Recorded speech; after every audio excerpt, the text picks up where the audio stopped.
Ìwé mímọ́ wípé ra òtítọ́ kó má sì ṣe tà.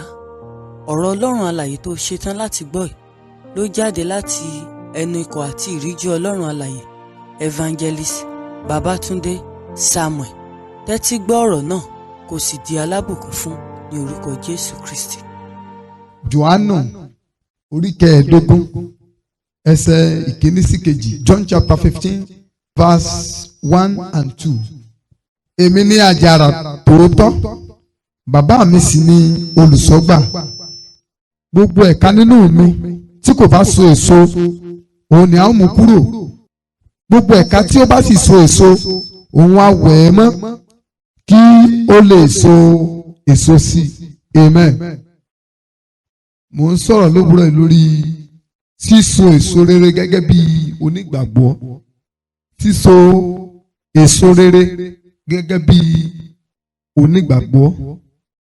Ọlọ́run ò fi ọwọ́ kékeré mú wa gẹ́gẹ́ bí onígbàgbọ́ láti so èso. Ẹ rí i pé kò sí ẹni tí ò ní ọgbà tàbí oko tó tóbi tó fi gbin àsán igi tó ń so èso, tó wá tó àkókò àti so èso tí kì í yẹ kó tú èso tínú àádùn. Mi rò pé sí. Ẹ rí i pé àwọn kan ní oko kaṣú, ẹlòmíì ní oko máńgò, ẹlòmíì ní oko ọsàn, àbí bẹ́ẹ̀ kọ́, tí igi ọsàn ó lọ sálálú níbi bẹ̀. Ṣùgbọ́n wọ́n á tó àkókò tó yẹ kí bóyá kaṣú tàbí máńgòrò rẹ̀ tàbí igi ọsàn rẹ̀ tó yẹ kó máa so èso, tó wá débẹ̀ tí ò bẹ́ so, tínú irú ẹni bẹ́ẹ̀ ó dùn sósì. Kìrìsìtẹ́nì nígi tí Ọlọ́run lọ sínú ayé nípasẹ̀ Jésù tó sì ń retí èso ní ọwọ́ wa. So nítorí náà Ọlọ́run retí pé ká so èso rere. So Ọlọ́run kò fi ọwọ́ kékeré mú ọ̀rọ̀ síso èso. Nígbà tá a bá dẹ̀ sọ̀rọ̀ nípa èso, kí ni èso jẹ́? Èso jẹ́ ohun tí ó ń ṣe àfihàn ohun tí igi rẹ̀ jẹ́. Fún àpẹẹrẹ, ẹ pé tí igi ọsàn, igi òroǹbó, igi grape tí wọ́n bá wà papọ̀, ẹ lè differentiate wọn torí pé igi ọsàn, igi òroǹbó àti igi grape wọ́n jọra wọn dáadáa. So ẹni tí ò bá rí èso lórí wọn yóò sì wọ́n mú, gbogbo rẹ̀ náà ni ó pè ní igi ọsàn. Ṣùgbọ́n kété tí èso bá ti yọ lára wọn, kò sẹ́ni tí ó sọ fún tí wọ́n pé eléyìí ṣe igi ọsàn, eléyìí ni igi ọsàn, eléyìí ni igi òroǹbó. Ẹni tí ò bá rí èso lórí igi máńgò, tí ò sì rí igi máńgò rí, ó lè ṣeéṣe kí lónìí ẹ mọ̀ mọ̀ pé igi máńgò ni. Ṣùgbọ́n kété tó bá ti lè rí èso máńgòrò lórí ẹ̀, yóò mọ̀ pé kí ni o, igi máńgò rere. So èso ló ń júwe ohun tí igi ẹ̀ jẹ́. Gẹ́gẹ́ bí èso ti ń sọ nípa ohun tí àwa náà jẹ́, èso tí onígbàgbọ́ bá so ni ó júwe bóyá onígbàgbọ́ lè yàn àbí kìí so onígbàgbọ́. Mátíù orí keje ẹsẹ̀ 17, 20 and 20. Gẹ́gẹ́ bẹ́ẹ̀ gbogbo igi rere ní so èso rere, ṣùgbọ́n igi búburú ní so èso búburú. Igi rere kò lè so èso búburú, bẹ́ẹ̀ ni igi búburú kò lè so èso rere. Verse 20. Nítorí nípa èso wọn lé ẹ̀yin ó fi mọ̀ wọ́n. Amen. Ọlọ́run ló sọ̀rọ̀ níbí o. Ó torí pé nípa èso tí igi so là ó fi dági mọ̀. Nípa èso tá a bá so bí onígbàgbọ́ lé ayé ó fi mọ̀ bóyá a jẹ́ tọlọ́run àbá a jẹ́ tọlọ́run. Nípa èso tá a bá so bí onígbàgbọ́ ni Ọlọ́run fúnra ẹ̀gbọ́n fi mọ̀ bóyá a jẹ́ tòun àbá èso tòun. Sọ Ọlọ́run kò fi ọwọ́ kékeré mú ọ̀rọ̀ èso, síso èso rere gẹ́gẹ́ bí onígbàgbọ́. A rí i pé méjì ni èso pín sí: èso rere, èso búburú. Mi ò wá sọ̀rọ̀ lórí èso búburú òní, èso rere mò ń sọ̀rọ̀ lórí. Ẹ rí i pé Jésù sọ fún agánú ìwé Mátíù yẹn orí keje ẹsẹ̀ 17 and 18 yẹn, ó ní pé ó ní igi rere kò lè so èso búburú, bẹ́ẹ̀ ni igi búburú kò lè so èso rere. O lè jẹ́ ni búburú kó o hùwà rere, o sì lè jẹ́ èèyàn rere kó o hùwà búburú. O lè wà nípa ti Ọlọ́run kí ìwà rẹ so lòdì sí Ọlọ́run, kò ṣeé ṣe. So Bíbélì sọ fún wa pé èso la fi ń dàgí mọ̀. Ẹsẹ̀ 20 yẹn wọ́n sọ pé ó ń torí pé nípa èso wọn lẹ́yìn ó fi mọ̀ wọ́n. Ó ti Jésù sọ níbẹ̀ yẹn ni Jésù sọ nípa àwọn wòlíì èké fún àwọn ọmọ ẹ̀yìn rẹ̀, fún àwọn olùgbọ́ rẹ̀. Jésù wọn sọ fún wọn pé ohun tí wọ́n lè fi mọ̀ wọ́n ni èso tí wọ́n bá ń so. Náà ohun mìíràn tí mo fẹ́ sọ̀rọ̀ lé lórí ni irú èso tí Ọlọ́run ń retí lọ́wọ́ onígbàgbọ́. Wọ́n gbàgbé mo ń sọ̀rọ̀ lórí síso èso rere. So irú èso owó gan, torí èso dábàá kò ní rere ó ní bá a ṣe gbọdọ̀ dámọ̀. Amen. So irú èso owó ni Ọlọ́run ń retí lọ́wọ́ àwọn onígbàgbọ́. Èso méjì péré lọ́lọ́run ń retí lọ́wọ́ onígbàgbọ́. Ìkíní ó ní èso ìwà rere. Èso ìwà rere. Èso ìwà rere ni Ọlọ́run ń retí ní àkọ́kọ́. Èso àkọ́kọ́ tọ́lọ́run ń retí lọ́wọ́ rẹ gẹ́gẹ́ bí onígbàgbọ́, gẹ́gẹ́ bí ẹni tó ti jẹ́wọ́ Jésù ní Olúwa àti olùgbàlà rẹ̀, tí kàn ń ṣe aláfẹnujẹ́ onígbàgbọ́, tí kàn ń ṣẹni tí kàn ń fẹnu yaran sọ́bẹ̀, tí kàn ń ṣẹni tí kàn ń tanra ẹ̀, tí ń pẹ̀rẹ̀ ń kìrìsìtẹ́nì.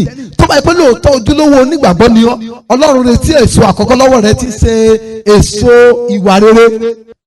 Tá bá wo ìwé Matthew orí 3 ẹsẹ̀ 9, ẹjá wọn tí Bíbélì sọ fún wa níbẹ̀. Matthew orí 3 ẹsẹ̀ 9.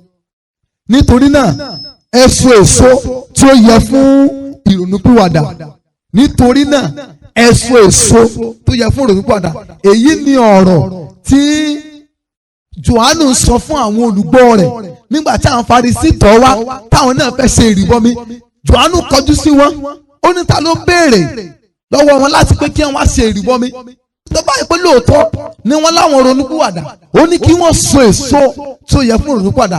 Ó túmọ̀ sí pé èso kan wà tí Ọlọ́run ń retí lọ́wọ́ ẹnikẹ́ni tó jẹ́wọ́ Jésù ní Olúwa àti olùgbàlà. Èso rere kan wà tí Ọlọ́run béèrè lọ́wọ́ irú ẹni bẹ́ẹ̀. Èso ìdánimọ̀ rere kan wà tí a gbọdọ̀ rí nínú ayé rẹ gẹ́gẹ́ bí onígbàgbọ́ nítòótọ́. Amen. Èso ìwà rere. 2 Peter chapter 1 verse 5. Pétérù kejì orí kìíní ẹsẹ̀ 5. Pétérù kejì orí kìíní ẹsẹ̀ 5. Àti nítorí èyí náà pàápàá ẹ máa ṣe àìsinmi gbogbo, ẹ fi ìwà rere kún ìgbàgbọ́. Ẹ fi ìwà rere kún ìgbàgbọ́. Nígbà tí Bíbélì bá sọ̀rọ̀ nípa ìwà rere, à ń sọ̀rọ̀ nípa ìwà mímọ́, à ń sọ̀rọ̀ nípa òtítọ́, à ń sọ̀rọ̀ nípa òdodo, à ń sọ̀rọ̀ nípa ìwà bí Ọlọ́run. Bíbélì wípé ẹ máa lépa àlàáfíà pẹ̀lú ènìyàn gbogbo àti ìwà mímọ́. Láìsí èyí ni kò sí ẹni náà tí ó rí Ọlọ́run. Kò sí onígbàgbọ́ tí ó mú orí wọlé ìjọba ọ̀run. Bó ti wù kí ìfòdèfò ẹ gbóná tó, bó ti wù kí ẹ̀gbọ́n ẹ̀mí ìran orin lẹ̀ já tó, tó bá ṣe pé ìwà rẹ ò mọ́, kò sí ìjọba ọ̀run fún ọ. Ọlọ́run retí ìwà rere ní ọwọ́ rẹ gẹ́gẹ́ bí onígbàgbọ́. Ọlọ́run retí ìwà mímọ́ ní ọwọ́ rẹ. Ọlọ́run retí ìwà òtítọ́ àti òdodo. Ọ̀pọ̀lọpọ̀ onígbàgbọ́ náà lè gbẹ̀rí ẹ̀jẹ̀. Ọ̀pọ̀lọpọ̀ onígbàgbọ́ ló ṣe pé ẹ̀rẹ̀kẹ́ wọn ṣọ́ọ̀bù irọ́ ni, irọ́ burúkú ni, bí wọ́n bá sín irọ́ ni, wọ́n bá wúkọ́ lásán irọ́ ni. Kò sóhun gbogbo nípa àwọn tó jò tọ́. Tí wọ́n bá sọ ọ̀rọ̀ ogún fún ọ, agbára kankan lẹ́fún mọ́ èèyàn kan jáde tí ó jò tọ́. Irọ́. Bíbélì sì wípé ká má ṣe kúrò fún ara wa mọ́, nítorí pé àwa ti bọ́ ọkùnrin ògbólógbò ẹni sílẹ̀.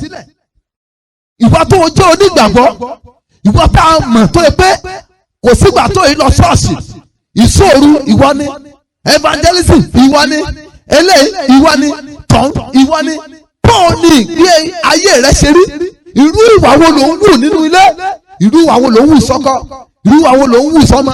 Irú ìwà wo ló ń wù gẹ́gẹ́ bí ọkọ nínú ilé sí aya? Irú ìwà wo ló ń wù ládùúgbò?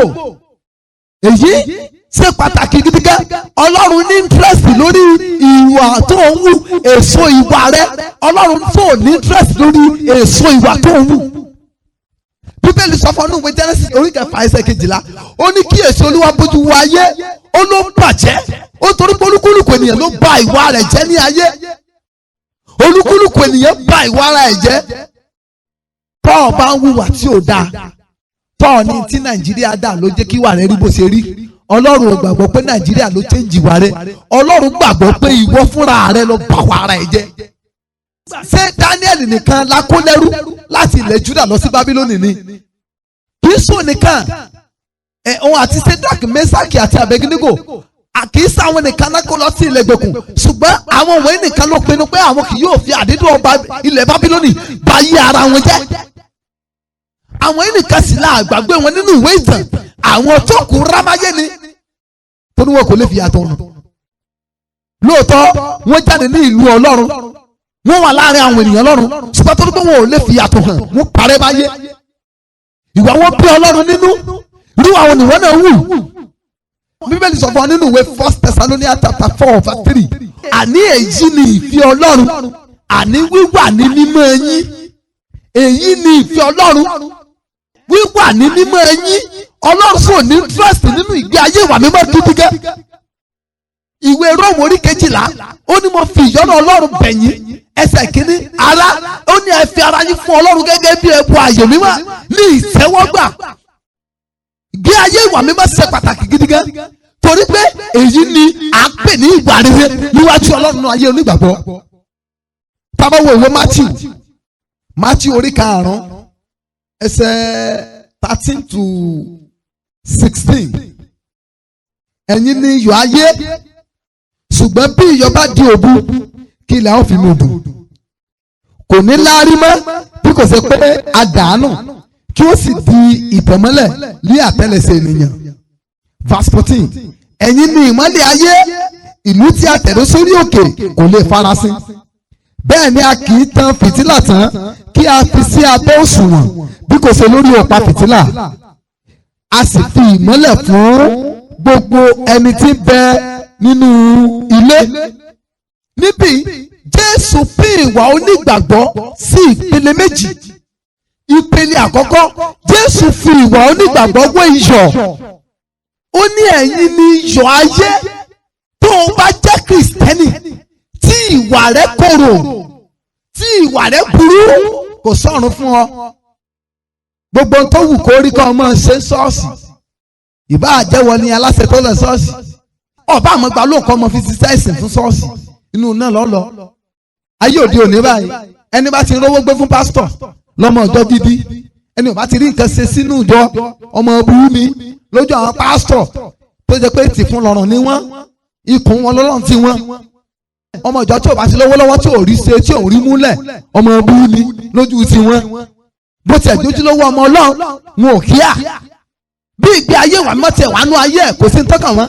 Ṣùgbọ́n bọ́mọ burú kan tó ó ṣiṣẹ́ ìnàbí kan tí ń rówó dálẹ̀, tí ń ṣe àrùdálẹ̀ fún mínísírì tiwọn, tí ń rówó ra ṣẹ́dúrọ̀mù ra gbogbo ẹ̀ kiri, tí ń fẹkùn kiri gbogbo ìlú, tí ń gun mọ́tò, ìyẹn gan lọmọ Ọlọ́run lójú tiwọn.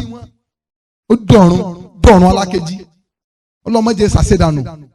Tó o bá wà nínú ilé gẹ́gẹ́ bí onígbàgbọ́, tó o lọ́kọ, tó o bá jáde kúrò nínú ilé láàárín wákàtí kan tó o lò níta kó o tó wọlé padà, tọkọ rẹ ò bá ti lè máa fi kọ́ọ̀lù lé ọkùnrin bí àdìyà ṣáà ti máa pẹ́ jù ní, kódà pé ṣe lọ ṣẹ̀ṣẹ̀ tó jáde lójú rẹ̀ lọ yẹ̀ gbé ayé rẹ̀ wò bóyá lọ́dọ̀ọ̀run. I'm telling you the reality. Kọ́ ọ jáde kúrò ní gẹ́gẹ́ bí ìyàwó, kọ́ ọ wá dé, kọ́ ọ kẹlẹ̀kùn, kọ́ ọ níta nìyẹn. Èmi ni mo ti dé. Ẹ tètè dé ni. Mo rò pé yẹ kẹ́ ẹ pẹ́ jù báyẹn lọ ni. Mẹ́wàá ti ṣẹlẹ̀. A túmọ̀ sí pé ayé ẹ̀ ń doru mú ọkọ. Bóyá lọ délé. Ìwọ ìyàwó tọkọ ò lè gbẹ̀rí ẹ jẹ́. Ìwọ ìyàwó tó yẹ pé ọkọ ìfẹ́ rí ọ lẹ́gbẹ̀ẹ́ rẹ̀ torí pé ìwà ìkorò ni ìwà tó ọmọ ń wù. Ìwọ ọkọ tó ṣe pé ọmọ panú ìyàwó rẹ̀ jẹ́ sáà ni. Ó yá tán wọ́n fi pò dí ọ lẹ́nu torí kọ́ mọ́ bá sákún ṣọ́ọ̀ṣì. Wọ́n ní wọ́n ní olórí ẹ̀fọ́dé àjagun ẹ̀jọ̀ lọ́nù náà ni àtiwọ́ àtàwọn tó fi ọjọ́ yè ẹ̀jọ̀ ṣègbè. Sọ wọn pé lónìí ìgbé ayé táwọn èèyàn ń gbénu lé kò kan pásítọ̀ mọ́. Kásà ti ríyàn dí gẹrẹ o, kásà ti mọ hó bí ajá ìyẹn náà mọ̀. Bíbélì wípé kí a wádìí àwọn tí ó jẹ oyè dájúdájú kí a rí pé wọn ò ní ẹ̀gàn. Ṣùgbọ́n àṣẹ ìyẹn wọn lónìí, every Kabiru is a pastor, every amugbo is a bishop. Ọlọ́run ṣàánú ìjọ. O gbọ́dọ̀ kúrò níbi iṣẹ́ kan kí ẹ má fíìlì pé èèyàn eré kò ń bì. tó bá ti pé ọwọ́ àbí iṣẹ́ kan ó kàn ti èrè ọ̀lérí bí lọ́bi iṣẹ́ yẹ láàrin ọjọ́ méjì mẹ́ta kí wọ́n sì ti mú dúpọ́ lọ́wọ́ Ọlọ́run pé kẹ́tù wa máa fi lé gbé Ọlọ́run níjọ́ wa mọ́ àlọ́ rámírámí rẹ torí ìwà tó ń wù awítán ọkọ̀ gèlè wọnú etí ọ̀pẹ̀rẹ̀ lọ́mọ Ọlọ́run ọ̀pẹ̀rẹ̀ ìtàn inú náà lọ́nà wọ́n fi náà ṣeré wọ́n fi orí ọ̀ka ọmú ó yẹ̀gbé ayé ẹ̀ wò yẹ̀gbé ayé rẹ̀ wò kí náà sọ nípa rẹ̀ níbi iṣẹ́ irú ènìyàn wo náà mọ̀ ọ́ sí ládùúgbò yẹ ìgbé ayé rẹ̀ wò ọjọ́ ń lọ tán ọjọ́ ń lọ òun sì fẹ́rẹ̀ wọ̀ ìpè fẹ́rẹ̀ dún olórí ìjọ ń bọ̀ láìpẹ́ Jésù yóò fi ara hàn nígbà tá ò retí Jésù yóò fi ara hàn nígbà tá ò rọkàn torí náà yẹ ìgbé ayé tó ń gbé wọ̀ ǹjẹ́ iyọ̀ ni ìgbé ayé tó ń gbé ǹjẹ́ ìwà rẹ̀ mú iyọ̀ dání àwa ni iyọ̀ ayé tó bá yẹ pé lóòótọ́ ni ìwà mímọ́ wà nínú ayé rẹ̀ tó bá yẹ pé lóòótọ́ ni ìgbé ayé òtítọ́ àti òdodo wà nínú ayé rẹ̀ dandan ni ìwà rẹ̀ máa jẹ́ iyọ̀ nínú ayé dandan ni ìwà rẹ̀ yóò fi iyọ̀ hàn ìwà rẹ̀ yóò fi adùn hàn láàárín àwọn aláìgbàgbọ́ aṣọ lẹ́fẹ̀ẹ́ mọ̀ pé ó dà pé a Christian lélẹ̀ pé a decent dress yẹn bó tó bá ti kan ìwà ìkorò òun ló ní Jésù wá fẹ̀síwájú ó ní ẹ̀yin ni ìmọ́lẹ̀ ayé tá bá lọ wo ìwé John chapter 3 verse 19 to 20 Bíbélì wípé èyí ni ìdájọ́ náà ó ní torí pé ìmọ́lẹ̀ wá sí ayé ó ní ayé ti fẹ́ òkùnkùn ju ìmọ́lẹ̀ lọ ó ní torí pé iṣẹ́ wọn burú ó ní olúkúlùkù ẹni tí iṣẹ́ rẹ̀ burú kì í sí wá síbi ìmọ́lẹ̀ ká má bàa fi iṣẹ́ rẹ̀ hàn ó ní ṣùgbọ́n ẹnikẹ́ni tí ó jẹ́ ìmọ́lẹ̀ tí a sì ti fa ìmọ́lẹ̀ ṣiṣẹ́ rẹ̀ ó ní ó wá síbi ìmọ́lẹ̀ kí a lè bá fi iṣẹ́ rẹ̀ hàn pé a ti pa Ọlọ́run ṣe wọ́n sórí tí ìwà rẹ̀ ò bá máa fi ìmọ́lẹ̀ hàn ó ṣeéṣe kó mọ̀ mórí wọn délé o ìdí ni ìgbé ayé ìwà mímọ́ ìgbé ayé òtítọ́ ìgbé ayé òdodo tó papọ̀ sábẹ́ ìwà rere ló ṣe pàtàkì fún wa gẹ́gẹ́ bí onígbàgbọ́ ìgbé ayé ìfẹ́ ọmọlàkejì ìfẹ́ ara kí ó rinlẹ̀ já nínú ayé wa Jésù ní fẹ́ ọmọlàkejì rẹ gẹ́gẹ́ bí kíni o gẹ́gẹ́ bí ara rẹ Jésù ràn wá lọ́wọ́ o ìwà rere mo sọ fún wa pé lábẹ́ ìwà rere onírúurú ìwà lọ́lọ́run retí níbẹ̀ ìwà mímọ́ ìwà òtítọ́ ìwà òdodo ìwà bí Ọlọ́run ìfẹ́ ìwà àlàáfíà sùúrùtù lẹ́lòmíì nílé sùúrùtù bìlìsì wọ́n ti fẹ́ lómi lórúkọ wọ́n ní sùúrùtù ló mọ̀ bìlìsì ló mọ̀ ọmọdé bíi kí ẹ èpò ni ó fi pa ọ́ tó bá fẹ́ gbàbí kan mọ́ mọ̀ gbọ́wájú dé ó ti dé o yẹ ìgbé ayé rẹ wò tẹlomi bá wọlé gẹ́gẹ́ bí ọkọ báyìí tó bá kalẹ̀kùn kankan táwọn ọmọ gbọ́dọ̀ pé dáàdi wọn dé báyìí wọ́n ti fọ́n dànù sí yàrá ìyàwó ò lè tẹ́tí fi ọmọ ò lè tẹ́tí fi òun nìkan ṣí àmàlù tó lè tẹ́tí fi ibi ó bá gbé rìmọ́tù sí ni rìmọ́tù gbọ́dọ̀ wà á ní rìmọ́tù mo sẹ́ẹ̀tì ẹ̀ dáadáa kí n tó jáde kò yí báyìí ó ti yí báyìí ta ló bẹ̀ ẹlẹ́sìn àwọn tẹ ìwọ náà sì ń pèrè lónìgbàgbọ́ kò sí ní tó bá gbélé tẹ́lómi lè fọwọ́ kàn kò sífẹ̀ẹ́ ara kíkan gógógógógógó àwọn nǹkan wọ̀nyí ò fi hàn pé ènìyàn mọ Ọlọ́run tá a bá ń sorú èso búburú báyìí ẹ mọ̀ jáde tí ọ̀run o tọmọsọmọ kódà ká máa sàdámẹ́ wájú bẹ́ẹ̀ lọ ọkàn sàdámẹ́ wáyé sínú igbó ni ọ̀nídọ́run o Ọlọ́run sì fowó dí lẹ́nu o Ọlọ́run sì ṣe fi iṣẹ́ rere dí lójú Bíbélì wípé nígbà tí Káínì àti Ébẹ́lì mú ọrẹ lọ síwájú Olúwa Bíbélì wípé Olúwa sì kọ̀ Káínì àti ọrẹ rẹ̀ kí ó tó ní bọ́lọ́run lè tẹ́wọ́ gbà kankan lọ́wọ́ ẹ̀ gẹ́gẹ́ bí ohun tẹ̀ wọ́n wá bí iṣẹ́ ẹ̀sìn láti fi sin Ọlọ́run ìgbé ayé rẹ̀ jẹ́ ohun àkọ́kọ́ tọ́lọ́run kọ́kọ́ yẹ̀ wò bóyá òun lè tẹ́wọ́ gbà. àìwò yẹn mọ́ ṣọ́ọ̀ṣì lónìí bí yẹn bá lóun mú owó ńlá kan wá sí ṣọ́ọ̀ṣì tá à ríru owó èrè àníwádìí bí irú sẹ́tí ṣe God bless you lásàdé gbà ẹjọ́ ẹjẹ́ yí padà ìgbé ayé ń pa Ọlọ́run lẹ́kún ìgbé ayé búburú tí kò léso rere ó ń pa Ọlọ́run nínú jẹ́ ẹ wọ́n ti gbàgbé o Jésù wípé ó ní igi búburú kò léso rere tábàlà jẹ́ tọ́lọ́run ẹja ta gbogbo ipá wa láti gbé ìgbé ayé tí Ọlọ́run retí lọ́wọ́ wa láti gbé ìgbé ayé rere tí Ọlọ́run béèrè ìgbé ayé tí àwọn ọ̀run jẹ́rìí sí tí ayé náà dẹ̀ jẹ́rìí sí. Ọlọ́run kì í ṣèyàn mú sọ̀rí táyé bá ti doubt irú èèyàn tó jẹ́ ọ̀run kò lè accept ẹ. Lóòótọ́ ẹ̀rí ayé kọ́ ni ẹ̀rí ọ̀run, ṣùgbọ́n tó bá yẹ pé aládùúgbò ènìyàn aládùúgbò rẹ, àwọn ará ibiṣẹ́ rẹ, ọkọ rẹ tàbí ìyàwó rẹ, àwọn ọmọ rẹ wọn ò lè jẹ́rìí rere sí ọ, gbàgbé ẹ̀, Ọlọ́run kò lè rí ọ léèyàn rẹ. You better change for good. Kó o tó kú you can drop dead at any time. Ikú ò ní kalẹ̀kùn kó tó pè ọ́, ikú ò ní kọ lẹ́tà sí ọ, kò ní flash yẹ. Kò sọ́pọ̀lọpọ̀ tó kú tó retí ikú. Àwọn tó kú tó múra lẹ́dẹ̀kú wọ́n kéré gan. Àwọn tó sì múra lẹ́dẹ̀kú wọ́n ti mọ Kristi lólúwa tó ní gbàlà. Wọ́n sì ti ṣe gbogbo ohun tó yẹ ká ṣe gẹ́gẹ́ bí ènìyàn níwájú Ọlọ́run kẹ́ lè jàre kú. Ọ̀gọ̀rọ̀ tó kú tó sì tún kú lọ, ọ̀pọ̀lọpọ̀ wọn ni òun múra fún kú. Àbájọ ikú wa ń ká wọn mọ́kànlá, ikú ń gbẹ̀mí wọn dànù. Wọ́n sì ń darí sọ́run àpáàdì bẹ́ẹ̀. Kéèyàn kú sórí pẹpẹ, káàsì sórí pẹpẹ, kò ní yóò dé ìjọba ọ̀run o. Torí náà yẹ ìgbé ayé tó ń gbé wò, yẹ ìgbé ayé rẹ wò, yẹ ìgbé ayé rẹ wò. Jésù fẹ́rẹ̀ dé, ọkọ ìyàwó fẹ́rẹ̀ dé, ìbáṣepọ̀ rẹ láàrin ìwà àti àwọn ènìyàn gbogbo lọ yẹ̀ wò, lọ yẹ̀ wò. Yé báyẹn nínú jẹ́ kiri mọ́. Ẹlòmíì kò sí bẹ́ẹ̀ ṣẹlẹ́ṣẹ́ lóore tó ìwà ibi ní òbí padà san. Bíbélì sì wí pé ẹ má ṣe fi búburú san rere. Ara tọ́lọ́run béèrè lọ́wọ́ wa náà ni ara àwọn ìgbé ayé tó jẹ́ èso rere tọ́lọ́run béèrè lọ́wọ́ wa nìyẹn. Fi búburú san rere. Tẹ́lómi bá fẹ́ gbẹ̀yìn ọ̀pá ló mọ̀ mọ̀. Wọ́n gbẹ̀yìn ọ̀pá tán bá yẹ ẹ mọ̀ lé kiri ní ìkàkùn ní wọ́n dì. Àmì ẹni tó gbé gbèsè níbi gbèsè lọ́hùn gbèsè lọ́hùn yóò àwọn bùnà rìn. Ó ti mọ bó ṣe máa ń gbà.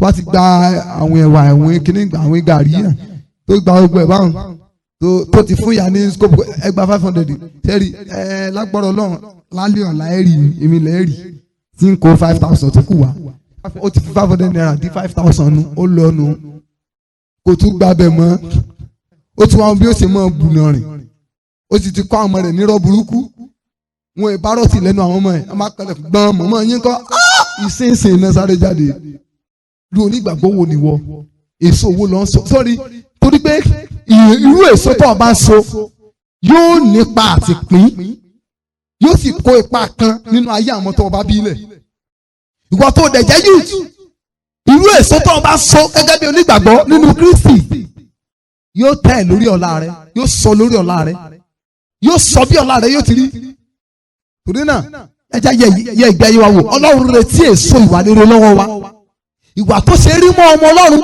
ó ní torí náà ẹ so èso tó yẹ fún ìrònú padà so èso gbé ìgbé ayé tí Ọlọ́run lè fi yangàn ẹ wo bí Ọlọ́run ti gbé ayé Jóòbù yangàn ó sọ fún Sátánì ìwọ àkíyèsí Jóòbù ìránṣẹ́ mi olóòótọ́ ènìyàn ẹni tó bẹ̀rù Ọlọ́run tó kórìíra ibi ó ní kò sí irú rẹ̀ méjì ní ayé ìgbà tí Sátánì tó béèrè àǹfààní lọ́wọ́ Ọlọ́run láti dán wò bí Sátánì ti mètò ó rí pé olóòótọ́ ènìyàn síbẹ̀ ni kò sí òtítọ́ rẹ̀ ni ìjọ Ọlọ́run lè mú ọ yangàn níwájú Èṣù ìwọ̀n níwájú ìdílé ẹ̀ gan tọ́lọ̀ tí lè mú ọ̀yàn ká tó sọ pé wájú Èṣù Jésù sọ fún ìwé Mátì orí kẹjọ nínú ìwé Jòhánù orí kẹjọ ẹsẹ̀ 46 Jésù bi àwọn Júù ó ní ta ni nínú yín tó ti dá mi lẹ́bi ẹ̀ṣẹ̀ kan rí ta ni nínú yín tó ti dá mi lẹ́bi ẹ̀ṣẹ̀ kan rí Jésù nìyẹn o Jésù kan náà ló tún sọ pé ọmọ aládé ayé yìí wá sí ọ̀dọ̀ mi kò sí lóhun tí ń ṣe tirẹ̀ nínú mi torí náà ìgbé ayé tá à ń gbé ó ṣe pàtàkì gidi gan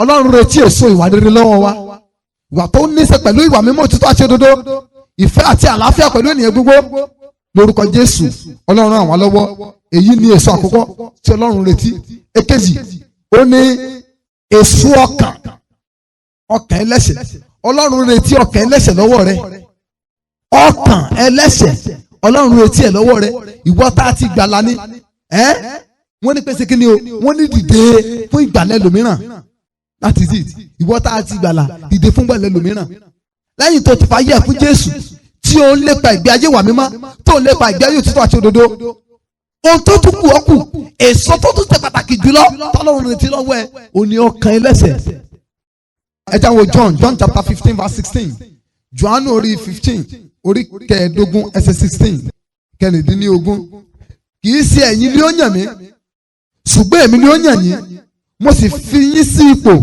kí ẹ̀yin kí ó lè lọ kí ẹ sì so èso àti kí èso yín lè dúró, kí èso yín kó lè dúró. Ipò wo ni Jésù fi wá sí? Jésù fi wá sí ipò ọmọ Ọlọ́run. Ìwé Jòhánù orí kìíní ẹsẹ̀ 12 ó ló tọ̀ àwọn tirẹ̀ wá, àwọn tirẹ̀ kò sì gbà. Ó ní ṣùgbọ́n èyí àwọn tó gba orúkọ rẹ̀ gbọ́, àwọn la fi agbára fún láti jẹ́ kí ni o, láti di ọmọ Ọlọ́run. 1 Peter chapter 2 verse 9 ó ní ẹ̀yin ni olú àlùfáà orílẹ̀-èdè mímọ́ ènìyàn ọ̀tọ̀. Ipò tí Kristi tọ̀ wá sí ni ipò àlùfáà, ipò orílẹ̀-èdè mímọ́, ipò ènìyàn ọ̀tọ̀ tí Ọlọ́run sì ń retí èso lọ́wọ́ wa. Ó lóun ló fi wá sí ipò yìí. Jésù fi wá sí ipò ọmọ Ọlọ́run, ó fi wá sí ipò àlùfáà rẹ̀ kí a lè lọ so èso. Mind you, as a Christian, gbogbo wa ni àlùfáà Ọlọ́run. Ìrònú ọ̀pọ̀lọpọ̀ onígbàgbọ́ lónìí ni pé àwọn pásítọ̀ ṣọ́ọ̀ṣì wọn, àwọn bíṣọ́ọ̀bù ṣọ́ọ̀ṣì wọn, àwọn rẹ́fẹ̀rẹ̀nsì ṣọ́ọ̀ṣì wọn, àwọn nìkan ni minister of God. Who told you? Gbogbo wa pátá ni ìrìnsí Ọlọ́run. Ọlọ́run pè wá ní láti wá ṣiṣẹ́ nínú agbo rẹ̀. Gbogbo wa ni Jésù gbàlà kí a lè wúlò fún, kí a lè ṣiṣẹ́ fún. Ìdí nìyẹn mélòó sọ fún ọ̀nùwé 2 Corinthians chapter 5 verse 10 ó ní gbogbo wa ni yóò fi ara hàn níwájú tẹ Kristi kí a lè díyìn ohun gbogbo tí a ṣe nínú ara. Ní tó túmọ̀ sí pé a ó jíyìn ohun tí ó gbélé wa lọ́wọ́. Ìwé orin yẹn ní àsòótọ́ ṣe èyí tó fi fún wa, gbogbo ipá wa láǹṣá tí kò bá sí dalẹ̀ bí lọ́kàn wa, sinmi ológbó la ó ní. Jésù ti fi iṣẹ́ ìjèrè ọkàn lé gbogbo wa lọ́wọ́. Gbogbo wa ló fi lé lọ́wọ́. Kì í ṣe àwọn pásítọ̀ nìkan. Tó bá ti mọ̀ pé lóòótọ́ ló gba Jésù ní Olúwa àti Olùgbàlà, ní ìgbàlà rẹ̀ dájú àti gbèsè náà lé ọ lọ́wọ́. Ìwé ìrere Matthew orí 28 ẹsẹ̀ 19 to 20 ó ní ẹ lọ sí gbogbo ayé kí ẹ sì lọ máa sọ àwọn ènìyàn di ọmọ lẹ́yìn mi. Ẹ lọ máa sọ àwọn ènìyàn di ọmọ lẹ́yìn mi. Bọ̀ tó ṣe ní lánàá lónìí pé ọmọ lẹ́yìn ara wọn làwọn pásítọ̀ sọ ọmọ ìjọ ọ̀dà. Ẹ rí i pé àwọn yẹn lè torí pásítọ̀ wọn kú, wọ́n lè torí ṣọ́ọ̀ṣì wọn kú. Ṣùgbọ́n kò sí ní tọ́kàn wọn pẹ̀lú Jésù. Wọn amúnú pásítọ̀ wọn dùn bínú Jésù tẹ̀ ń bàjẹ́. Ẹgbẹ́ mi pa àwọn ọmọ ìjọ kan kẹ́kà sí ọlá pé kí pásítọ̀ àwọn bá wọn sùn. Wọ́n ní oríire kan ni pé pásítọ̀ àwọn ń lo anointing lára àwọn. Ọlọ́mọ sèmi lẹ́ni ìyà. Àwọn amukun mẹ́kọ̀ọ́ onígbàgbọ́ irú wọn náà ń pè náà àwọn olónígbàgbọ́ nìyẹn o. Tọ́ba ní iṣẹ́ ìjèrè ọkàn yaba ẹlòmíì ni kí Olúwa kó ràn yín lọ́wọ́ sá, iṣẹ́ ẹ̀yin ni sá. Iṣẹ́ pásítọ̀ láti jèrè ọkàn. Igi aláìléso inú náà lọ́lọ́. Iṣẹ́ ìjèrè ọkàn. Ọlọ́run nílò ọkàn ẹlẹ́ṣẹ̀ lọ́wọ́ èmi àti rẹ. Lẹ́yìn tí a ti gbà ọ́ là, lẹ́yìn tí o ti ní èso ìwà bí Ọlọ́run nínú ayé rẹ, lẹ́yìn tí èso ìwà mímọ́ ti ń jẹ jáde nínú ayé rẹ, lẹ́yìn tí èso òdodo òtítọ́ ti ń farahàn nínú ayé rẹ, Ọlọ́run wá ń retí èso tó tún lágbára, yìí ti ṣe ìjèrè ọkàn. Ọlọ́run sọ fàánù ìjèrè ọkàn gidi gan. Ìpòǹgbẹ Ọlọ́run ní gbogbo ìgbà ó ní ọkàn. Ẹ̀mẹyẹ ọkàn tó ń ṣègbé lójúmọ́ ni, ẹ̀mẹyẹ ọkàn tó ń lọ sí ọ̀run àpáàdì lójúmọ́. Ojúkúmọ́ kan ò lè mọ́ kí ènìyàn mọ̀ kú. Ọlọ́run ló mẹyẹ àwọn tó ti kú báyìí. Ọ̀sẹ̀ kan lè kọjá káwọn èèyàn mọ̀ sí kú. Àwọn tí wọ́n ń sè yẹ níbo lẹ̀mí wọn lọ. Ọlọ́run má ṣe mí ní ọmọ ọ̀dọ̀ aláìlérè. Tí ọdún yìí ti bẹ̀rẹ̀ báyìí, ẹlòmíì ò lè sọ pé èèyàn kan pàtó ni tó ti pọn dọ́dọ̀ Jésù. Ọdẹ ń lo ọdún ayé ẹ lọ bẹ́ẹ̀, ọjọ́ ayé ẹ ń lọ bẹ́ẹ̀. Ó léwu. Má ṣe bẹ́ẹ̀ kú. Bó bá gbébi ayé wà mímọ́, bó gbébi ayé òtítọ́, tó o bá jèrè ọkàn. Ọ̀run rẹ̀ mí o, bóyá ló lè délé. I'm telling you the reality. Ìmúra tí iṣẹ́ ìjèrè ọkàn gidi gan. Mọ́ lùlù kò kàn mí. Àwọn tó wà fámìlì rẹ tó ọlọ́ọ̀ fẹ́ràn fi Jésù lọ wọn. Àwọn tí wò ní Jésù nínú wọn. Àwọn aládùúgbò rẹ tí ò ní Jésù fi Jésù lọ wọn. Gbàdúrà fún ọkàn tó ṣègbé pé kí Ọlọ́run kó gbà wọ́n là. Sa ipá tirẹ̀ láti jèrè ọkàn. Gbogbo ọ̀pọ̀lọpọ̀ wákàtí rẹ lómi ń lò lórí Facebook lórí gbogbo ẹ̀. Yóò kàn sáà chati náà ni. Kò ní fi ìṣẹ́jú kan sọ pé Jésù ní ọ̀nà. Jésù sì sọ kìnìún kan. Ó ní ẹnikẹ́ni tó bá ti jù mí ní ayé yìí, èmi ti kára mi ti jù rẹ̀ lọ́rùn. Kí Jésù mọ̀ bá ti jù rẹ̀. Dìde fún iṣẹ́ ìjèrè ọkàn báyìí. iṣẹ́ ìjèrè ọkàn ò mọ ní ti pásítọ̀ nìkan àti pásítọ̀ àtẹni ọmọ ìjọ gbogbo wa ni Jésù gbé iṣẹ́ ìjèrè ọkàn lé lọ́wọ́. As a good Christian kò yẹ ká wá trátìtì nínú báàgì yẹn, kò yẹ ká wá trátìtì lọ́wọ́ rẹ as a good Christian. Anytime tó bá jáde do evangelism, bó ṣe yàn méjì mẹ́ta mẹ́rin ló lè rí bá sọ̀rọ̀ tàbí ló lè fún tract fún wa fi ọkàn wọlé Ọlọ́run lọ́wọ́. Ọlọ́run retí ọkàn o, Ọlọ́run ò retí ìwọ nìkan lọ́run, Ọlọ́run retí àwọn tí ó ti para rẹ dé ọ̀run. Torí náà iṣẹ́ wà lọ́rùn rẹ láti ṣe, iṣẹ́ wà lọ́rùn èmi náà láti ṣe. Ọlọ́run retí àwọn ọkàn tí ó ti para rẹ dé ìjọba ọ̀run. Mọ́jọ kó tẹ́tẹ́rẹ́ kọ̀rọ̀ pé fi owó ṣiṣẹ́ fọ́lọ́ pé ọtí ń jèrè ọkàn náà nìyẹn. No! Gbogbo wa lọ́lọ́run gbéṣẹ́ jèrè ọkàn lé lọ́wọ́. Tá a sì gbọ́dọ̀ ṣe dandan ni o, túláàsì ni. John chapter 15 verse 8 kí ni Jésù sọ níbẹ̀? Nínú èyí lé ayín bàbá mi lógo pé kí ẹ̀yin máa so èso púpọ̀, ẹ̀yin ó sì jẹ́ ọmọ ẹ̀yìn mi. Ṣẹ́gbọ́n tí Jésù sọ, ó ní nínú eléyìí ni a gbé yin Ọlọ́run lógo gidigidi nípa síso èso. Èso tí Jésù sọ̀rọ̀ rẹ̀ nípa níbí kì í sọ̀rọ̀ nípa èso ìwà but èso ọkàn, ìjèrè ọkàn. Jésù sọ̀rọ̀ nípa ọkàn níbí pé nínú ìjèrè ọkàn ènìyàn, ìjèrè ọkàn ẹlẹ́ṣẹ̀ ni a gbé yin Ọlọ́run lógo gidigidi gan, nínú Ọlọ́run pé dùn. Bíbélì wípé Olúwa kò fi ìlérí rẹ̀ jáfara bí àkàntì kà sí jáfara. Ó ní ṣùgbọ́n mú sùúrù fún gbogbo ènìyàn, kò fẹ́ káríkárí kó ṣègbé bí kò kẹ́kẹ́ ní ìgbàlà. Ṣùgbọ́n nígbà tí o bá sẹ́ni tí ó wàásù Jésù fáwọn ẹlẹ́ṣẹ̀, bóun ní gbogbo nípa Jésù asọpamúra fún padàbọ̀ Jésù. Àwọn akẹ́lẹ́ àti ìjẹ́ kí Jésù dé torí pé kíni níbo lèmi àti rẹ bá iṣẹ́ ìjèrè ọkàn dé. Bíbélì wípé nísinsìnyí ni ìgbàlà wa súnmọ́ etílé ju ìgbà tí àwa gbàgbọ́ lọ. Òru kù kọjá tán, ilẹ̀ sì fẹ́ rẹ̀ mọ́. Torí náà ẹ jẹ́ ayé ìrìn àjò ayé wa wò, yẹ ìrìn àjò ayé rẹ wò. Ohun mìíràn tí màá sọ tí màá fi mẹ́nu dúró nínú wàásù yìí, òun ní ewu tó ń bẹ nínú àìso èso rere gẹ́gẹ́ bí onígbàgbọ́. Ewu ńlá ló rọ̀ mọ́ kéèyàn mọ́ so èso rere. Mo sọ fún wa, tó o bá ti so èso rere wàá so búburú. O lè wà láàrin èso rere àti èso búburú, kò possible. So ewu tó wà nínú àìso èso rere gẹ́gẹ́ bí onígbàgbọ́, ewu àkọ́kọ́ òun ni yíyapa kúrò nínú Ọlọ́run. A ó kí ọ sọnù kúrò nínú Ọlọ́run. Tí ayé rẹ kò bá so èso méjèèjì tí mo sọ yìí, ẹlòmíì ò lè ṣèjèrè ọkàn torí pé kí ni ìgbé ayé ẹ̀ gan ni ò ní jó ṣèjèrè ọkàn. Torí pé ìwọ tó lọ ṣèjèrè ọkàn, ayé rẹ gbọ́dọ̀ fi ẹ̀rí irú ẹni tó jẹ́ hàn fún ẹni tó fẹ́ jèrè ọkàn rẹ̀. Àwọn ń dá àwọn tó ń ṣe evangelism lónìí, wọn kó sí ṣòkòtò, wọn lu gbogbo etí, wọn lu gbogbo imú, wọn kó sí ẹnì sọ́rùn, wọn kó sí ẹnì sẹ́nu ẹsẹ̀, wọn láwọn pín tíráàtì, àwọn fi Jésù lọ́yàn, àwọn tán ń gbé jòkó tán wàásù Jésù fún, tán láwọn náà ṣiṣẹ́ evangelism, tani ó wà gbà? Ọmúra bí aṣẹ́wó yọjú síwájú aṣẹ́wó fi Jésù lọ, sáṣẹ́wó dá ọ lóhùn. Ọmúra bí ọmọ alẹ́jà, ọmúra bí kọ̀ǹdọ̀tọ̀, ọdẹ wájú ọmọ kọ̀ǹdọ̀ lọ fi Jésù lọ, sí òun kò dáhùn. Ẹ̀mí tó ń wà nù wèrè ni ò jẹ́ kí wèrè wọṣọ. Ọlọ́jọ́ nígbàgbọ́ aṣọ ní òwò lọ ń wọ̀ kiri, ọwọ́ lọ fẹ́ wàásù sọ ní òwò bíi tiẹ̀, sí òun kò dá ọ lóhùn. Tí n tọ́ ní báwọn àánú ayé rẹ̀ ni ayé rẹ̀ arí bó ṣe rí. Jésù ràn wọ́n lọ́wọ́ o.